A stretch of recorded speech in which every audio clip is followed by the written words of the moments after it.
एकदम कुछ समझ नहीं आ रहा क्या करे। रात में सोते हैं तो सुसाइड करने का था उठाता है माइंड।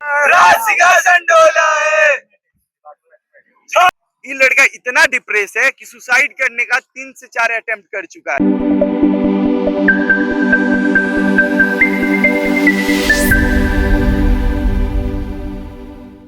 इस वक्त हम मनातू के सेंट्रल यूनिवर्सिटी में मौजूद हैं और जिस तरह से बीते रात भी आप लोग देख रहे हो कि यहाँ के जो छात्र है वो धरना दे रहे थे, चाहे कैंटीन का मामला हो या फिर छात्रों का भविष्य का मामला हो। जिस तरह से हमारे पीछे आप आंदोलन करते हुए कुछ छात्रों को देख रहे होंगे, इनका यही कहना था कि चिकित्सक कारण से हमारी जो उपस्थिति थी वो काफी कम हो गई थी, जिसको लेकर के आज जो है प्रशासनिक भवन हमारी बातें नहीं सुन रहा है। हम इन लोगों से जानने का भी प्रयास किए थे, उनका कहना है कि हमने तमाम जगह पर जो है दफ्तर का चक्कर लगाकर थक चुके हैं, लेकिन अभी तक जो है कोई भी समाधान नहीं मिला है। कल भी जो है इन्हें आश्वासन मिला था, उसके बाद भी इस आश्वासन के बाद भी आज भी जो है लोग जो है धरने पर हैं, क्योंकि उनका कहना है कि हमने फोन कॉल्स लगा के देखे, उनके कार्यालय में जाने का प्रयास किया, लेकिन किसी प्रकार का जो है समाधान नहीं मिला। ये जो शख्स हमारे सामने देख रहे हैं, ये वही छात्र हैं जो लगातार जो है अपनी मांगों को लेकर लगातार प्रशासनिक भवन का जो है चक्कर लगा रहे थे लगातार, और उसी के समर्थन में जो है तमाम छात्र जो है आज जो है धरने पर बैठे हैं। कल से जो है ये छात्र जो है भूख हड़ताल पर बैठे थे, इनसे भी हम जुड़ेंगे और इससे जानने का प्रयास भी करने वाले हैं। क्या कहिएगा? लंबा समय कल से आप लोग भूख हड़ताल पे आप बैठे हुए हैं, आखिर मामला क्या कुछ था और क्या कुछ चीजों को लेकर समाधान प्रशासनिक भवन ने नहीं किया? मेरा मैटर ये था ना कि मेरा 4th सेमेस्टर एग्जाम से 2 दिन पहले मेरा एक्सीडेंट हो चुका। एक्सीडेंट में मेरा शोल्डर डिसलोकेट हो चुका।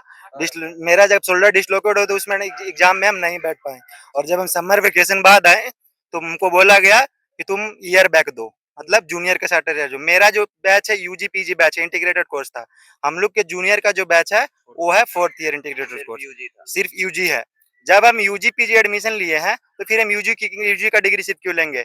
घर से हम इतना मेंटली डिप्रेस्ड हो चुके हैं, घर से हमको इतना प्रेशर मिल रहा है, घर से बोल रहे तुमको पैसा नहीं देंगे, पढ़ाई छुड़वा देंगे, एकदम पागल हो चुके हैं, एकदम कुछ समझ नहीं आ रहा क्या करे। रात में सोते हैं तो सुसाइड करने का था उठाता है माइंड में। एक ये जोड़ी जो मेरे है वो इतना रूडली बात करते हैं कि मेरा मेडिकल रिपोर्ट देखने के लिए वो रेडी नहीं है। बोल पर पीके परिदा सर, वो मेरा मेडिकल रिपोर्ट देखने के लिए रेडी नहीं। वो सीधा यही बोलते हैं कि तुम यहाँ से टीसी लो और चले जाओ। वो ये बोलने वाले कौन होते हैं कि तुम टीसी लो और चले जाओ? आपका एडमिशन जो हुआ एंट्रेंस एग्जाम के बाद ही, हाँ मेहनत के बाद ही। हाँ, हम लोग का जो एग्जाम हुआ, हम लोग का जो यहाँ एडमिशन हुआ अपने खुद के दम पे हुआ है। सीयूटी यूजी पीजी एग्जाम देकर हम एडमिशन लिए हैं। अब जब हम एग्जाम देकर अपने दम पे एडमिशन लिए हैं तो वो ये बोलने वाले कौन होते हैं कि तुम टीसी लो और चले जाओ, तुम्हारा कोई सोल्यूशन नहीं है यहाँ पे। अच्छा, एक चीज हमको ये बताइए कि और क्या क्या कुछ समस्या यहाँ पर छात्रों को झेलना पड़ता है, पहले ये चीज बताइए। पहला समस्या है ना कि यहाँ कोई भी काम के लिए आइए आपको दौड़ाया जाएगा। एक ऑफिस में आपका एक काम हो ही नहीं सकता है। पहले अगर आप मानिए कि आप आ रहे हैं डीएसडब्ल्यू के पास, बोला जाएगा अगर उसमें डीन एकेडमिक का कोई मैटर भी नहीं होगा तो भी बोला जाएगा डीन एकेडमिक जाइए, आप डीन एकेडमिक जाइएगा, डीन एकेडमिक बोला जाएगा यहाँ क्यों आए हैं, हम लोग कुछ नहीं कर पाएंगे, डीएसडब्ल्यू जाइए। सही बोल रहे हैं सर, आदमी लोग छात्र लोग ई ऑफिस से वो ऑफिस घूमते घूमते इतना डिप्रेस हो जाता है, इतना डिप्रेस हो जाता है, उसके पास सिर्फ 2 ऑप्शन रहता है, या तो कुछ गलत कदम उठाए या तो फिर कॉलेज छोड़ दे। ऐसा है, ऐसा सेंट्रल यूनिवर्सिटी में हो रहा है। समझिए हम लोग आज इतना बोलते हैं कि इतना हम लोग के पास हो गया है, सुविधा ये हो गया है, लेकिन हम लोग अभी भी वहीं फंसे हुए हैं। इसका देखिए, इसका 2 दिन पहले हुआ था एक्सीडेंट, पैर वाला यहाँ एक्सीडेंट हुआ, हम लोग मेडिकल गए नॉर्मल ट्रीटमेंट ड्रेसिंग करने के लिए। इतना इसका गंदा पैर का कंडीशन देखिए अभी क्या, इतना गंदा ड्रेसिंग किया गया। हम लोग सदर में गए, बोला कि तुम्हारा पूरा चमड़ी सड़ गया, पूरा ऊपर वाला चमड़ी आप देख सकते हैं, इसका पैर का पूरा उखाड़ दिया गया। अभी क्या कंडीशन है इसका, ना मेडिकल सुविधा है न कुछ सुविधा है। ये लड़का कल से अनशन पे बैठा हुआ है, इसको बोला गया कि आप आइए, कल 11 बजे हो गया। सर क्या आप बोला के अनुसार 11 बजे उठ गया, 12 बजे उठ गया कि 11 बजे फिर आया, लेकिन कुछ नहीं। कॉल करते करते हम लोग थक गए। तो सर हम लोग सिंपल का क्वेश्चन है सर, हम लोग क्या है सर, हम लोग को मूर्ख क्यों बनाया जा रहा है? सर लोग का भी बेटा बेटी होगा ना सर, हम लोग उतने प्यारे नहीं है क्या? हम लोग अपने माए बाप के उतने प्यारे नहीं है क्या? ये लड़का अपना माए बाप का उतना प्यारा नहीं है क्या? जब हम लोग का बात क्यों नहीं सुना जा रहा? हम लोग सिंपल डिमांड कर रहे हैं सर कि इसको एग्जाम दिया जाए। ये लड़का अगर पढ़ना चाहता है तो पढ़ने से क्यों रोका जा रहा है सर? पढ़ने से क्यों रोका जा रहा है? अगर कोई पढ़ना चाह रहा है तो उसको पढ़ने से क्यों रोका जा रहा है? पूछिए इससे क्या बोलते हैं, इसके एचओडी सर इससे क्या बोलते हैं। चलिए, बिल्कुल जिस तरह से आपने छात्रों की व्यथा सुनी, लगातार जो है अपनी माँगों को लेकर लगातार प्रशासनिक भवन का जो है चक्कर लगाने को विवश हैं। ऐसे में हम कुछ और छात्रों से जुड़ेंगे, तब तक के लिए आप हमारे साथ बने रहें। में दो धरना हुआ है, एक तो मेस वाला और एक हम लोग दिए थे। ये स्टूडेंट है मैथमेटिक्स डिपार्टमेंट का, 3rd ईयर का स्टूडेंट है मन्नू कुमार। इसका ऐसा हुआ था 3rd सेमेस्टर में ये एग्जाम दिया, 4th सेमेस्टर में एग्जाम के पहले 2 दिन पहले इसका शोल्डर डिसलोकेट हो गया। डिसलोकेट होने की वजह से ही 4th सेमेस्टर का एग्जाम नहीं लिख पाया। अब इसको ईयर बैक लगा रहा है, ईयर बैक लगा रहा है। साथ में बोला जा रहा है कि अब तुम जूनियर के साथ बैठ के पढ़ोगे।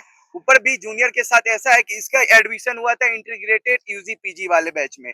अब नियम चेंज हो गया सीयूटी का, यहाँ का अब सिर्फ इंटीग्रेटेड पीजी नहीं है, पीजी आपको अलग से करेगा। अब आपको यूजी 4th ईयर करना है। अब ये लड़का मेरे फ्लैट में रहता है, हम इसका रूममेट है।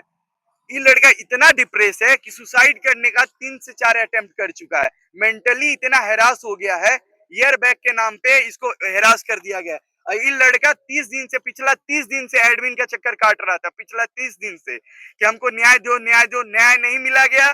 बिना कोई राय विचार के इसके एचओडी के एकदम आक्रोश आने पे एचओडी बोल, इतना रूड इसके एचओडी है, इसको एचओडी बोलते हैं कि तुम कॉलेज छोड़ दो, कॉलेज छोड़ दो। अब इसका 1 साल का भविष्य गया, ऊपर से 40,000 लगता है 1 साल में फी। ये गरीब फैमिली से है, जैसे भी फैमिली से किसी का, अगर हम लोग एक दिन में पेमेंट फी पेमेंट करना बंद कर देते हैं, लेट हो जाता है, एडमिन 1,000 फाइन लगा देता है। इसका 40,000 रुपया जा रहा है 1 साल का। इसका जवाबदेही कौन रहेगा? इसका 1 साल का टाइम चला जा रहा है, इसका जवाबदेही कौन है? ये फ्यूचर में जाके सुसाइड कर लेगा, इसका जवाबदेही कौन रहेगा? करने के लिए सोचा है, देखिए सुसाइड में 2 बजे हम लोग एक अन्न का दाना ये नहीं खाया है। 11 बजे कल भैया रात में हमें 12:30 के लगभग में उठा दिया गया अनशन से। ये तसल्ली दिया गया कि कल 11 बजे सुबह आप आइए, आपका बात रखा जाएगा। हम लोग 11 बजे आ जाए। जो टीचर बोले थे उनको कॉल किए, हम आपको अभी दिखा देते हैं, कॉल हिस्ट्री कैमरा पे ऑन कैमरा दिखा देते हैं। किसी ने एक कॉल नहीं उठाया। अभी कॉल आपके सामने लगा दे रहे हैं, किसी ने एक उठाया। 10 कॉल कम से कम लगाए हैं सर के पास। देखिए क्या हम लोग का भविष्य मजाक में भैया? हम लोग, कोई आएगा, कोई बोलेगा, कोई आश्वासन देगा, चला जाएगा। इसका 1 साल बर्बाद हो जाएगा, कौन लेगा जिम्मेदारी? मैं इसमें 40 बच्चा एकजुट हुआ, उसका बात सुना गया, उसको अभी भी बात सुना नहीं गया है, बोला गया है। हम लोग 4 बच्चा है, कोई बात नहीं सुना जाएगा क्या? 4 बच्चों का बात नहीं सुना जाता है सीयूजे में? क्या 1 साल इसका बर्बाद होगा?